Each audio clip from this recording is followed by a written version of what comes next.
O'zbekiston Yoshlar ittifoqi Sirdaryo viloyat kengashi va Guliston harbiy prokuraturasi tashabbusi bilan bir qator tashkilotlar hamkorligida kelajakda harbiy xizmatchi bo'lishni maqsad qilgan yoshlar, o'quvchilar uchun harbiy qismda bir kun loyihasi tashkil etildi. Loyiha doirasida yoshlar harbiy qismda qurol aslahalar, harbiy texnikalar bilan yaqindan tanishdilar.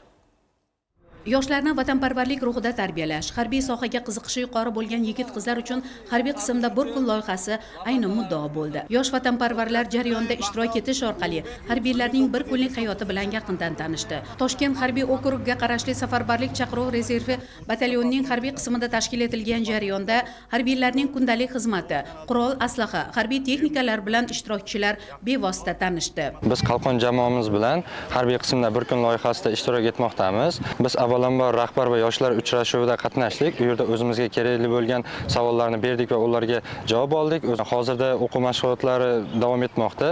Biz bulardan anchagina ko'nikmalar orttiryapmiz. Harbiy xizmatchilar tomonidan saf ko'rinishlari, jismoniy tayyorgarlik mashg'ulotlari, jangovar qurollardan foydalanish bo'yicha ko'rgazmali chiqishlar ham namoyish etildi. Yosh vatanparvarlar jarayonda o'zlarini harbiy xizmat muhiti ichida his qilish imkoniga ega bo'lishdi. Loyiha doirasida rahbar va yoshlar uchrashuvi ham tashkil etildi. Guliston harbiy prokurori hamda harbiy qism komandiri yoshlar bilan muloqotda bo'ldi. Jarayonda yoshlar o'zlarini qiziqtirgan savollar bilan rahbarlarga murojaat qilishdi.